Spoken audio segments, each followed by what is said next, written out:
नमस्कार दोस्तों, आपका स्वागत है। तो आज के इस वीडियो में हम राज्यपाल के बारे में पढ़ेंगे। पहले हम राज्यपाल से संबंधित जितने भी महत्वपूर्ण अनुच्छेद हैं उन्हें कवर करेंगे। उसके बाद आजकल एग्जाम में कथन पूछे जाते हैं वो कवर करेंगे। उसके बाद हम राज्यपाल से संबंधित जो कार्य हैं, जो शक्तियां हैं वो देखेंगे और लास्ट में प्रीवियस ईयर क्वेश्चन अटेम्प्ट करेंगे। तो ये वीडियो आपके लिए काफ़ी इम्पोर्टेंट होने वाली है। पहले आप वीडियो को समझना और लास्ट में प्रीवियस ईयर क्वेश्चन जरूर अटेम्प्ट करना ताकि आपका इस टॉपिक से क्वेश्चन गलत ना हो। तो चलिए बिना देरी किए हुए वीडियो को शुरू करते हैं। तो चलिए वीडियो की शुरुआत करते हैं। तो इससे पिछली वीडियो में मैंने आपको बताया था कि जो विधान मंडल है इसके 3 अंग होते हैं: विधान परिषद, विधानसभा और राज्यपाल। तो जो विधान परिषद और विधान सभा है ये मैंने पिछली वीडियो में डिटेल में कवर करा दिया। अगर आपने वो वीडियो नहीं देखी तो पॉलिटी के प्लेलिस्ट में जाकर जरूर देख लेना। तो आज की वीडियो में हम जो तीसरा महत्वपूर्ण अंग है राज्यपाल, ये देखते हैं। तो जिस प्रकार केंद्र में राष्ट्र का प्रमुख राष्ट्रपति होता है, ठीक उसी प्रकार राज्यों में राज्य का प्रमुख राज्यपाल होता है। तो जो राष्ट्रपति की भूमिका होती है केंद्र में, वही भूमिका राज्यपाल की होती है राज्यों में। तो हमने देखा था, मैंने आपको राष्ट्रपति वाली वीडियो में बताया था कि जो राष्ट्रपति है भारत का, ये नाम मात्र का मुखिया है, मतलब कि औपचारिक प्रमुख है। पर जो प्रधानमंत्री हैं, जो भारत की शक्तियां हैं, वो तो प्रधानमंत्री के ही हाथों में है। तो उसी प्रकार जो राज्यपाल है ये औपचारिक प्रमुख है। पर बात करें वास्तविक प्रमुख राज्यों में तो वो मुख्यमंत्री है, मतलब कि जो शक्तियां हैं वो मुख्यमंत्री के हाथों में ही हैं। पर जो राज्यपाल है ये केवल नाम मात्र का मुखिया है। ठीक उसी प्रकार जिस प्रकार राष्ट्रपति केवल नाम मात्र का मुखिया होता है, पर जो असली शक्तियां हैं वो प्रधानमंत्री के हाथों में होती हैं। तो आप उसी से कंपेयर करें, जिस प्रकार वो प्रधानमंत्री वास्तविक प्रमुख थे केंद्र के, उसी प्रकार जो मुख्यमंत्री हैं ये राज्यों के वास्तविक प्रमुख हैं। और औपचारिक प्रमुख कौन है? तो राज्यपाल। क्योंकि अगर कोई भी बिल है, जब तक राज्यपाल के साइन न हो जाए तो वो कानून नहीं बनता। तो जो औपचारिक यानी कि संवैधानिक प्रमुख कौन है? तो राज्यपाल है। तो अब हम कुछ प्रमुख कथन देख लेते हैं राज्यपाल के बारे में, क्योंकि आजकल एग्जाम में कथन पूछे जाते हैं। और अभी एनटीपीसी के एग्जाम हुए थे, उसमें बहुत से कथन पूछे गए थे, इसीलिए देख लीजिए।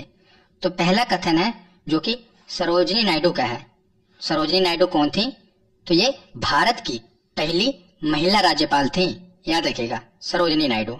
उन्होंने कहा था कि जो राज्यपाल है ये सोने के पिंजड़े में निवास करने वाली चिड़िया के समान है। याद रखिएगा, बहुत ही मशहूर कथन है इनका कि राज्यपाल सोने के पिंजड़े में निवास करने वाली चिड़िया के समान है। तो ये कथन इन्होंने क्यों कहा था? क्योंकि जो राज्यपाल है ये आपको पता है औपचारिक प्रमुख है, केवल नाम मात्र का। पर जो असली गेम है, अगर पर्दे के पीछे की बात करें तो जो राज्यपाल है, आगे हम पढ़ेंगे कि राज्यपाल की नियुक्ति राष्ट्रपति करते हैं। पर किसकी सलाह पर करते हैं? तो प्रधानमंत्री की सलाह पर। प्रधानमंत्री जिसको चाहे राज्यपाल बना देते हैं। अगर वो कहेंगे कि इसको राज्यपाल बना दो तो राष्ट्रपति उन्हीं को ही राज्यपाल बनाएंगे। अगर कहेंगे कि इसको राज्यपाल के पद से हटा दो तो राष्ट्रपति को उसे राज्यपाल के पद से हटाना पड़ेगा। कागजों पे भले ही राष्ट्रपति के साइन चलते हों कि किसको राज्यपाल बनाना है, किसको नहीं बनाना है, पर असली में पर्दे के पीछे प्रधानमंत्री की ही सलाह होती है कि किसे राज्यपाल बनाना है, किसे हटाना है। तो सरोजिनी नायडू ने कहा था कि राज्यपाल सोने के पिंजड़े में निवास करने वाली चिड़िया के समान है। बहुत ही महत्वपूर्ण कथन है और एग्जाम में पूछा गया है, इसलिए ध्यान रखिएगा। तो अगला कथन है विजय लक्ष्मी पंडित का। तो ये नाम तो आपने सुना होगा। विजय लक्ष्मी पंडित कौन थी? कई बार एग्जाम में पूछा जाता है। तो ये संयुक्त राष्ट्र महासभा की अध्यक्ष बनने वाली विश्व की पहली महिला थी। याद रखिएगा, विश्व की पहली महिला ये संयुक्त राष्ट्र महासभा की अध्यक्ष बनी थी। और ये महाराष्ट्र की राज्यपाल भी रह चुकी थी, इसीलिए इनका कथन भी मायने रखता है। तो इन्होंने कहा था कि जिसको वेतन का आकर्षण है वही इस पद को स्वीकार करता है। किस पद को? राज्यपाल के पद को। जिसको वेतन का आकर्षण है वही इस पद को स्वीकार करता है। ये विजय लक्ष्मी पंडित का कथन है। दोनों कथन आप याद रखिएगा, बहुत ही महत्वपूर्ण है। तो प्रमुख कथन हमने पढ़ लिए। अब हम राज्यपाल से संबंधित जितने भी महत्वपूर्ण अनुच्छेद हैं इन्हें पढ़ते हैं। तो हमारे संविधान के जितने भी महत्वपूर्ण अनुच्छेद हैं इस पर मैंने एक वीडियो बना रखी है जिसमें मैंने ट्रिक से समझाया था और आप लोगों का बहुत ही अच्छा रिस्पॉन्स रहा था उस वीडियो पर। अगर आप में से किसी ने नहीं देखी तो पॉलिटी के प्लेलिस्ट में जाकर जरूर देख लेना। अब हम राज्यपाल से संबंधित अनुच्छेद देखते हैं। तो पहला है अनुच्छेद 153 जिसमें राज्यपाल के पद का वर्णन है। तो अनुच्छेद 153 के अनुसार एक राज्य का एक राज्यपाल होगा। पहले ये कहा गया था पर बाद में संविधान में संशोधन कर दिया गया और यह प्रावधान जोड़ दिया गया कि एक व्यक्ति एक से अधिक राज्यों का राज्यपाल भी हो सकता है। तो पहले ये कहा गया था कि एक राज्य का एक ही राज्यपाल होगा और बाद में संशोधन करके यह प्रावधान जोड़ दिया गया कि एक व्यक्ति एक से अधिक राज्यों का राज्यपाल भी हो सकता है। और आपने सुना भी होगा कि एक राज्यपाल को दूसरे राज्य का अतिरिक्त कार्यभार भी सौंप दिया जाता है। क्यों सौंप दिया जाता है? क्योंकि कई बार क्या होता है कि राज्यपाल की अचानक मृत्यु हो जाती है या उनकी तबीयत बिगड़ जाती है, तो दूसरे राज्य के राज्यपाल को उस राज्य की जिसके राज्यपाल की मृत्यु हो गई है उस राज्य की अतिरिक्त कार्यभार सौंप दिया जाएगा और वो राज्यपाल कुछ समय के लिए दोनों राज्यों का राज्यपाल रहेगा। याद रखिएगा। और जो राज्यपाल का वेतन होता है ये कितना होता है? तो याद रखिए 3.5 लाख रुपए मासिक, यानी कि 3.5 लाख रुपए पर मंथ। और यदि 2 या 2 से अधिक राज्यों का एक ही राज्यपाल होगा तब उसे दोनों राज्यपालों का वेतन उस अनुपात में दिया जाएगा जैसा कि राष्ट्रपति निर्धारित करें। तो मैं आपको बताता हूँ, जैसा कि आपने देख लिया कि जो राज्यपाल का वेतन है ये कितना होता है? 3.5 लाख रुपए पर मंथ। और मान लीजिए एक राज्यपाल को 2 राज्यों का राज्यपाल बना दिया गया, ए राज्य और बी राज्य। तो अब उसे कितना वेतन मिलेगा? 7 लाख रुपए नहीं मिलेगा, उसे 3.5 लाख रुपए ही वेतन मिलेगा।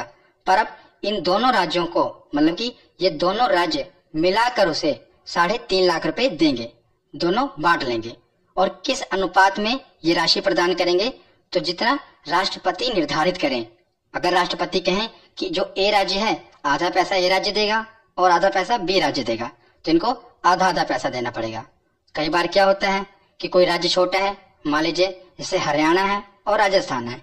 हरियाणा छोटा राज्य है और राजस्थान बड़ा राज्य है, तो अनुपात डिसाइड कर दिया जाता है। राष्ट्रपति जिस अनुपात में कहें उसी अनुपात में उन राज्यों को राज्यपाल को वेतन देना पड़ेगा। तो ये कौन डिसाइड करता है? राष्ट्रपति। याद रखिएगा। तो अनुच्छेद 153 के बाद अब हम देखते हैं अनुच्छेद 154। तो इसमें राज्य की कार्यपालिका शक्तियां, इसका वर्णन है। तो राज्यपाल राज्य की कार्यपालिका का प्रमुख होता है, ये हमने पीछे पढ़ा। और राज्य की कार्यपालिका शक्तियां राज्यपाल में ही निहित हैं तथा राज्यपाल इसका प्रयोग अपने अधीनस्थों के माध्यम से करता है। तो प्रधानमंत्री वाली वीडियो में मैंने आपको बताया था कि जो राष्ट्रपति होते हैं ये देश के कार्यपालिका के, मतलब कि केंद्र के कार्यपालिका के प्रमुख होते हैं, पर ये प्रधानमंत्री और उनके जो मंत्री परिषद है उनकी सलाह से काम करते हैं राष्ट्रपति। उसी प्रकार जो राज्यपाल हैं ये राज्य के औपचारिक यानी कि कार्यपालिका के तो प्रमुख हैं, पर ये अपने अधीनस्थों, तो इनके अधीनस्थ कौन है? तो राज्य के मुख्यमंत्री और जो उनका मंत्री परिषद है इनकी सलाह से राज्यपाल काम करते हैं तो ये कार्यपालिका के प्रमुख, पर ये अपने अधीनस्थों के माध्यम से काम करेंगे। याद रखिएगा। अनुच्छेद 154 के बाद है अनुच्छेद 155 जिसमें राज्यपाल की नियुक्ति के बारे में बताया गया है कि राज्यपाल की नियुक्ति कौन करेगा। तो राज्यपाल की नियुक्ति राष्ट्रपति करता है। कागजों पर तो यही लिखा है कि राष्ट्रपति करते हैं। पर पर्दे के पीछे का खेल ये है कि प्रधानमंत्री जिसको चाहते हैं उसी को राज्यपाल बनाया जाता है। मतलब कि प्रधानमंत्री चाहें कि इस व्यक्ति को राज्यपाल बनाना है, फलाने व्यक्ति को, तो राष्ट्रपति उसी व्यक्ति को राज्यपाल बनाएंगे। साइन तो राष्ट्रपति के ही होंगे, पर जो मर्जी है वो प्रधानमंत्री की चलती है। तो जो राज्यपाल की नियुक्ति है ये राष्ट्रपति करते हैं। और अगर जो राज्यपाल हैं इन्हें अपना त्याग पत्र देना है तो वो भी राष्ट्रपति को ही देंगे। नियुक्ति भी राष्ट्रपति करेंगे और राज्यपाल का जो त्याग पत्र है वो भी वो अपने राष्ट्रपति को ही देंगे, याद रखिएगा। तो अनुच्छेद 155 के बाद है अनुच्छेद 156, जिसमें राज्यपाल का कार्यकाल बताया गया है।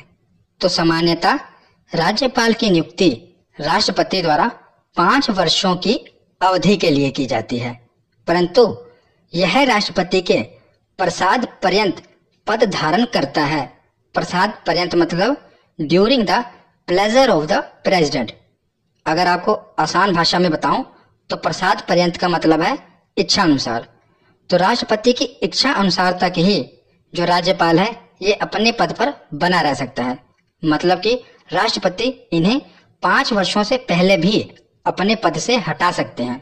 अगर आपको परीक्षा में ये प्रश्न आए और 5 वर्ष ये ऑप्शन में दिया हो, 6 वर्ष दिया हो, 7 वर्ष, मतलब कि वर्षों में दिया हो, तो आप 5 वर्ष लगाएंगे। पर अगर 5 वर्ष भी ऑप्शन में दिया हो और राष्ट्रपति के प्रसाद पर्यंत ये भी ऑप्शन में दिया हो, तो जो राष्ट्रपति के प्रसाद पर्यंत ये वाला जवाब सही होगा, याद रखिएगा। ये प्रश्न पूछा गया है इसीलिए मैं आपको बता रहा हूँ। तो ये लिखा है इसमें कि राष्ट्रपति के प्रसाद पर्यंत तक ही राज्यपाल अपना पद धारण करेंगे।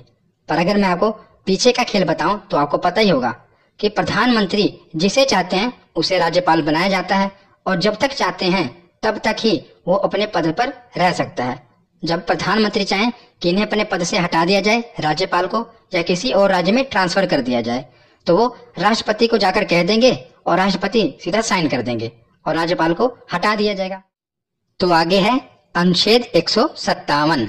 इसमें राज्यपाल की योग्यताएं बताई गई हैं।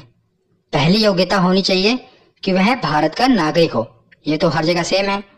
और दूसरी है कि उसकी उम्र कम से कम 35 वर्ष हो, ये महत्वपूर्ण है।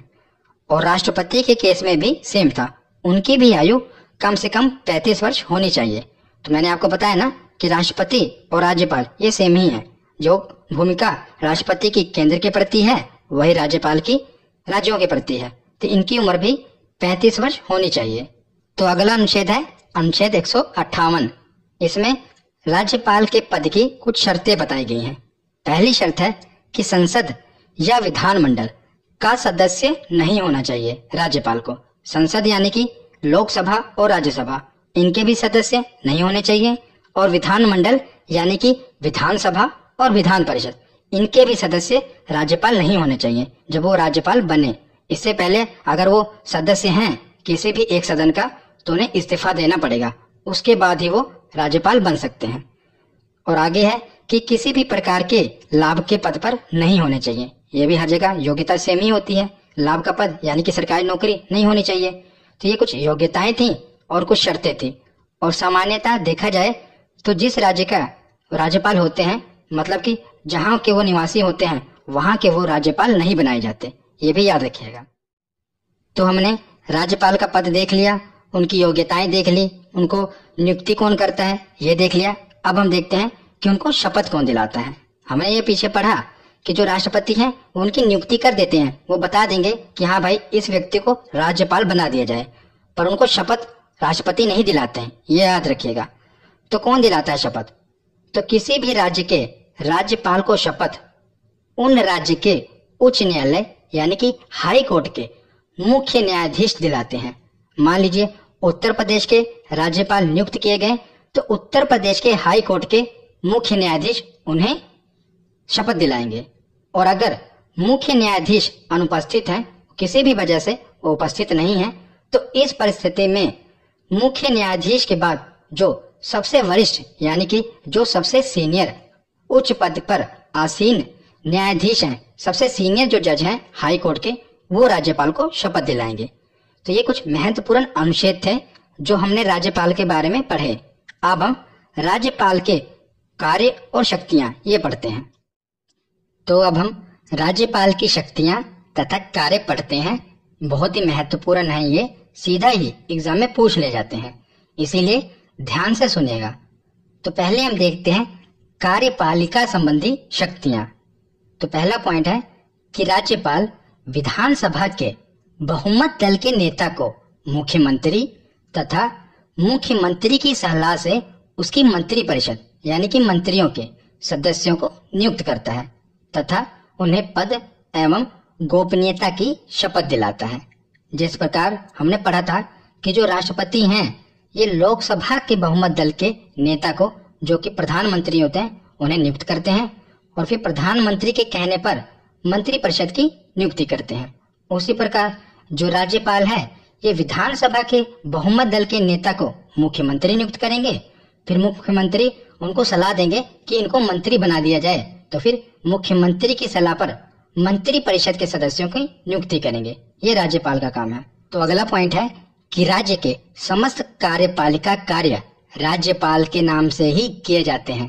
तो हमने पीछे पढ़ा था ना कि जो राज्यपाल हैं ये कार्यपालिका के प्रमुख होते हैं। भले ही मुख्यमंत्री के हाथों में शक्तियां हैं पर प्रमुख तो यही है ना, तो इन्हीं के नाम से ही राज्य के सभी काम किए जाते हैं। तो अगला पॉइंट है कि राज्यपाल विधान परिषद के कुल सदस्य संख्या का 1/6 सदस्यों को नियुक्त करता है। हमने पीछे पढ़ा था, इसे पिछली वीडियो में मैंने आपको बताया था कि जो विधान परिषद है उसके कुल सदस्यों का 1/6 राज्यपाल द्वारा मनोनीत किए जाते हैं, मैंने आपको बताया था। अगला पॉइंट है कि राज्यपाल राज्य के विश्वविद्यालयों यानी कि जो राज्य की स्टेट की यूनिवर्सिटी होती है उसका कुल अधिपति चांसलर होते हैं। जो राज्यपाल होते हैं उस राज्य की जो यूनिवर्सिटी होती है उसके वो चांसलर होते हैं तथा उप कुलपतियों जो कि वाइस चांसलर होते हैं उनकी नियुक्ति भी राज्यपाल द्वारा ही की जाती है। जो स्टेट यूनिवर्सिटी होती है राज्यपाल उसके चांसलर होते हैं और उस यूनिवर्सिटी के जो वाइस चांसलर होते हैं वीसी, उनकी नियुक्ति राज्यपाल के द्वारा की जाती है, याद रखिएगा। अगला पॉइंट है कि राज्यपाल का अधिकार है कि वह राज्य के प्रशासन के संबंध में जब चाहे मुख्यमंत्री से सूचना प्राप्त कर सकते हैं। तो जब मर्जी होगी राज्यपाल की वो मुख्यमंत्री से सूचना मांग लेंगे, इन्फॉर्मेशन, ये राज्यपाल का अधिकार है। तो कार्यपालिका शक्तियां ये हमने पढ़ ली। अब हम देखते हैं कुछ विधायी शक्तियां। तो राज्यपाल विधानमंडल का अभिन्न अंग होते हैं। हमने पीछे पढ़ा था कि विधानमंडल के 3 महत्वपूर्ण अंग हैं, विधानसभा, विधान परिषद और जो राज्यपाल है इसके महत्वपूर्ण अंग है। और राज्यपाल विधानमंडल का सत्र बुलाता है तथा सत्र की समाप्ति भी करता है। तो विधानमंडल का जो सत्र है, जिस प्रकार संसद का सत्र बुलाया जाता है उसी प्रकार विधानमंडल का सत्र राज्यपाल बुलाते हैं तथा सत्र की समाप्ति भी यही करते हैं। और राज्य विधानमंडल द्वारा पारित विधेयक राज्यपाल के हस्ताक्षर के बाद ही कानून बनते हैं। ये तो आपको पता ही है कि जब तक राज्यपाल हस्ताक्षर न कर दें कोई भी विधेयक कानून नहीं बन पाएगा राज्यों में। तो अगला पॉइंट है कि जब विधानमंडल का सत्र नहीं चल रहा हो और राज्यपाल को ऐसा लगे कि तत्काल कार्यवाही की आवश्यकता है तो वह अध्यादेश जारी कर सकता है। और ऐसा अध्यादेश 6 सप्ताह के भीतर विधानमंडल द्वारा स्वीकृत होना आवश्यक है। और यदि विधानमंडल 6 सप्ताह के भीतर उसे अपनी स्वीकृति नहीं देता तो उस अध्यादेश की वैधता समाप्त हो जाएगी। तो मैं आपको बताता हूं कि ये पॉइंट क्या कह रहा है। कोई भी विधेयक, मान लीजिए वो विधानसभा में गया और विधानसभा में पारित हो गया, उसके बाद अगर उस राज्य में विधान परिषद है तो उसमें जाएगा। फिर वह विधेयक अगर विधान परिषद में भी पारित हो जाए उसके बाद वह राज्यपाल के पास जाता है। फिर राज्यपाल उस पर हस्ताक्षर कर देते हैं और फाइनली यह विधेयक कानून बन जाता है। पर कई बार क्या होता है कि जो विधानमंडल है इसका सत्र नहीं चल रहा होता और किसी कानून की आवश्यकता होती है तो राज्यपाल क्या करते हैं, सीधा ही साइन कर देते हैं और अध्यादेश, इसी को कहते हैं अध्यादेश जारी करना, सीधा ही साइन कर कर वो कानून बना देते हैं। पर फिर क्या होता है कि जो ये कानून की वैधता है ये 6 सप्ताह तक ही रहेगी। अगर इसे 6 सप्ताह से बढ़ाना है तो जो ये कानून है जिस पर राज्यपाल ने अध्यादेश जारी किया इसे जब विधानमंडल का सत्र चले, यानी कि 6 सप्ताह के भीतर ही ये डेडलाइन दी गई है कि 6 सप्ताह के भीतर इसे विधानमंडल में पारित कराना आवश्यक है। अगर यह जो कानून यानी कि जो अध्यादेश राज्यपाल ने जारी कर दिया 6 सप्ताह के भीतर विधानमंडल से पारित नहीं हुआ तो फिर इसकी वैधता 6 सप्ताह के बाद खत्म हो जाएगी। इसीलिए याद रखिएगा, जब विधानमंडल का सत्र नहीं चल रहा होता तो राज्यपाल अध्यादेश जारी कर देते हैं और कानून बना देते हैं, पर इसकी वैधता 6 सप्ताह तक ही रहती है। अगर 6 सप्ताह से आगे बढ़ाना है तो इसे 6 सप्ताह के भीतर विधानमंडल से पारित कराना पड़ेगा, याद रखिएगा। तो अगला पॉइंट है कि राज्यपाल किसी विधेयक को राष्ट्रपति के विचार के लिए आरक्षित रख सकते हैं। बहुत ही महत्वपूर्ण है। मैंने आपको राष्ट्रपति वाली वीडियो में बताया था कि जब भी कोई भी विधेयक राष्ट्रपति के पास हस्ताक्षर होने के लिए जाता है तो उनके पास 3 विकल्प होते हैं। वो चाहे तो उस पर साइन कर दें और वो विधेयक को कानून बना दें, चाहे तो साइन ना करें और उस विधेयक को पुनर्विचार करने के लिए लौटा दें, और तीसरा विकल्प होता था वीटो, मतलब कि ना तो वो हाँ कह रहे हैं ना तो वो मना कर रहे हैं। तो ये 3 विकल्प होते थे राष्ट्रपति के पास। पर जो राज्यपाल हैं इनके पास राष्ट्रपति से ज्यादा एक विकल्प, चौथा विकल्प भी होता है, और वो क्या है कि राष्ट्रपति के विचार के लिए वो उस विधेयक को आरक्षित कर सकते हैं। मतलब कि कोई भी विधेयक आए वो उस पर साइन नहीं कर रहे हैं और वो ये कह रहे हैं कि इस विधेयक को मैं राष्ट्रपति के पास भेज रहा हूँ, वो इस पर विचार करेंगे। और राष्ट्रपति, उनके पास 3 ही विकल्प होते हैं, वो किसके पास भेजेंगे, क्योंकि वो तो सबसे मेन है, सबसे प्रमुख है, वो तो किसी के पास नहीं भेज सकते। पर राज्यपाल किसी भी विधेयक को राष्ट्रपति के पास भेजने के लिए, मतलब कि राष्ट्रपति के विचार के लिए आरक्षित रख सकते हैं। तो 3 शक्तियां बची। इसके बाद हम प्रीवियस ईयर क्वेश्चन करेंगे। तो वित्तीय शक्तियां ये देखते हैं। तो राज्यपाल प्रत्येक वित्तीय वर्ष में वित्त मंत्री को विधानमंडल के सम्मुख वार्षिक वित्तीय विवरण, जिसे बजट कहते हैं, प्रस्तुत करने के लिए कहते हैं। तो जिस प्रकार केंद्र सरकार का बजट प्रस्तुत करने का अधिकार तो राष्ट्रपति के पास होता है, पर राष्ट्रपति खुद बजट प्रस्तुत नहीं करते, बल्कि वित्त मंत्री को बजट प्रस्तुत करने के लिए कहते हैं। उसी प्रकार हर एक राज्य का बजट प्रस्तुत करने का जो अधिकार है वो राज्यपाल को होता है, पर राज्यपाल खुद बजट प्रस्तुत नहीं करते, वो जो राज्य का वित्त मंत्री है उसे बजट प्रस्तुत करने के लिए कहते हैं। तो ये इसमें बताया गया है। और अगला पॉइंट है कि विधानसभा में धन विधेयक राज्यपाल की पूर्व अनुमति से ही पेश किया जाता है। ये तो मैंने आपको पहले भी बताया है कि धन विधेयक क्या होता है। तो जो धन विधेयक है ये राज्यपाल की अनुमति लेनी पड़ती है पहले इसे पेश करने के लिए, याद रखिएगा। तो वित्तीय शक्तियों के बाद अब देखते हैं न्यायिक शक्तियां। तो राज्यपाल को भी राष्ट्रपति की भांति क्षमादान की शक्ति प्राप्त है, परंतु याद रखिएगा बहुत ही महत्वपूर्ण है, पर मृत्यु दंड और सेना न्यायालय के मामले में राज्यपाल को क्षमादान की शक्ति नहीं प्राप्त है। यही इंपॉर्टेंट है। मैंने आपको राष्ट्रपति वाली वीडियो में बताया था कि मृत्यु दंड, यानी कि अगर किसी व्यक्ति को फांसी की भी सजा हो जाए तो राष्ट्रपति उसे क्षमा कर सकते हैं, पर राज्यपाल के पास यह अधिकार नहीं है। वो किसी भी व्यक्ति की मृत्यु दंड और जो सेना न्यायालय का मामला होता है, इस केस में राज्यपाल क्षमादान शक्ति उनके हाथ में नहीं है, मतलब वो क्षमादान नहीं कर सकते। अन्य कोई मामला है तो क्षमादान कर सकते हैं, पर मृत्यु दंड और सेना न्यायालय के मामले में राज्यपाल को भी क्षमादान की शक्ति नहीं प्राप्त है, याद रखिएगा। और जो ये राज्यपाल क्षमादान करते हैं ये अपने ही राज्य में कर सकते हैं, ये नहीं कि कहीं पर और भी कर दें। अगर वो उत्तर प्रदेश के राज्यपाल हैं तो जो उत्तर प्रदेश के मामले हैं उन्हीं में वो क्षमादान कर पाएंगे और किसी राज्य में नहीं।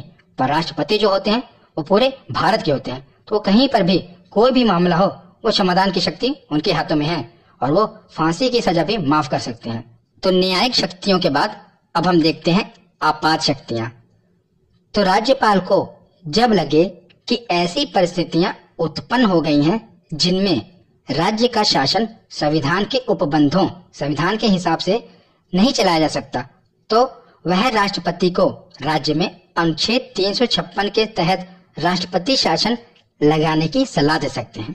तो जो राज्यपाल है उनके पास ये शक्ति नहीं है कि वो राज्य में राष्ट्रपति शासन लगा दें। हाँ, वो राष्ट्रपति को सलाह दे सकते हैं और अगर राष्ट्रपति चाहें तो उस राज्य में राष्ट्रपति शासन लगा देंगे। और जब राष्ट्रपति शासन किसी भी राज्य में लग जाता है तो राष्ट्रपति शासन के समय जो राज्य की सारी शक्तियां होती हैं ये राज्यपाल के पास आ जाती हैं। याद रखिएगा, क्योंकि वहां पर राष्ट्रपति शासन लग चुका है, तो जो भी सारी शक्तियां हैं ये किसके पास आ जाएंगी, तो राज्यपाल के पास आ जाएंगी। तो यहाँ पर हमारा थ्योरी सेक्शन कंप्लीट होता है। अब हम प्रीवियस ईयर क्वेश्चन देखते हैं, उसे जरूर अटेम्प्ट करना। तो पहला प्रश्न है कि राज्य की कार्यपालिका शक्तियां किसमें निहित होती हैं। ये तो हमने पढ़ ही लिया, किसमें निहित होती हैं, तो राज्यपाल में। अगला प्रश्न है कि भारतीय राज्यों में राज्यपाल की नियुक्ति कौन करता है। तो कौन करता है राज्यपाल की नियुक्ति, तो राष्ट्रपति करते हैं राज्यपाल की नियुक्ति। शपथ कौन दिलाता है, तो उच्च न्यायालय के मुख्य न्यायाधीश शपथ दिलाते हैं और राष्ट्रपति नियुक्ति करते हैं।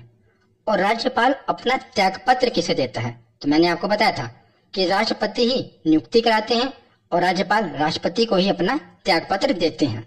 तो अगला प्रश्न है कि सामान्य रूप से राज्यपाल का कार्यकाल होता है, तो इसका सही जवाब होगा 5 वर्ष। सामान्य रूप से जो राज्यपाल का कार्यकाल होता है ये 5 वर्ष होता है। पर अगर यहाँ पर ऑप्शन में राष्ट्रपति के प्रसाद पर्यंत ये लिखा होता तो हम उसे टिक करते। अगला प्रश्न है कि राज्यपाल सोने के पिंजड़े में निवास करने वाली चिड़िया के समतुल्य है, ये किसका कथन है, तो मैंने आपको बताया कि ये सरोजिनी नायडू का कथन है। बहुत ही इंपॉर्टेंट है, याद रखिएगा। अगला प्रश्न है कि किसी राज्य में राज्यपाल की नियुक्ति संविधान के किस अनुच्छेद में है, तो राज्यपाल की नियुक्ति पूछी है। 153 से शुरू हुआ था, उसमें पद था। 154 में राज्य की कार्यपालिका के प्रमुख थे। 155 में थी नियुक्ति, तो 155 इसका सही जवाब होगा। अनुच्छेद 155 के तहत राज्यपाल की नियुक्ति का वर्णन है, याद रखिएगा। तो अगला प्रश्न है कि राज्य विधानमंडल के अनुमोदक के बिना राज्यपाल द्वारा जारी अध्यादेश कितनी अवधि के लिए लागू रहेगा। तो मैंने आपको बताया था कि जब विधानमंडल का सत्र नहीं चल रहा होता तो राज्यपाल अध्यादेश जारी कर देते हैं और इस अध्यादेश को 6 सप्ताह के भीतर विधानमंडल से पास कराना होता है, नहीं तो इसकी वैधता समाप्त हो जाएगी। अगला प्रश्न है कि निम्नलिखित में से किसे राज्यों में विधानमंडल का अंग नहीं माना जाता, तो बताइए किसे राज्य के विधानमंडल का अंग नहीं माना जाता, तो राज्यपाल। ये तो विधानमंडल का अंग है, विधानसभा भी है, विधान परिषद भी है, पर जो मुख्यमंत्री हैं ये विधानमंडल का अंग नहीं माना जाता, तो इसका राइट ऑप्शन होगा ऑप्शन डी। तो अगला प्रश्न है कि राज्यपाल विधान परिषद के कितने सदस्यों को मनोनीत करते हैं, तो बताइए कितने सदस्यों को मनोनीत करते हैं, तो मैंने आपको बताया था 1/6 सदस्य। तो विधान परिषद के कुल सदस्यों के 1/6 सदस्यों को राज्यपाल मनोनीत करते हैं, याद रखिएगा। अगला प्रश्न है कि भारत के किसी राज्य की राज्यपाल बनने वाली प्रथम महिला थी, तो कौन थी, सरोजिनी नायडू। ये भारत की प्रथम महिला राज्यपाल थी। अगला प्रश्न है कि राज्यपाल पद पर बना रहता है, कब तक बना रहता है, 5 वर्षों के लिए, संसद द्वारा निश्चित समय के लिए, राष्ट्रपति के प्रसाद पर्यंत। तो ये सही होगा ऑप्शन सी कि राष्ट्रपति के प्रसाद पर्यंत तक ही जो राज्यपाल है वो अपने पद पर बना रह सकता है। आज का लास्ट प्रश्न है कि राज्यपाल के पद पर नियुक्ति की न्यूनतम उम्र सीमा कितनी है, तो कम से कम कितनी आयु होनी चाहिए, तो ये 35 वर्ष है। तो आज की ये वीडियो यहीं पर खत्म होती है। कैसी लगी ये वीडियो कमेंट सेक्शन में जरूर बताएं।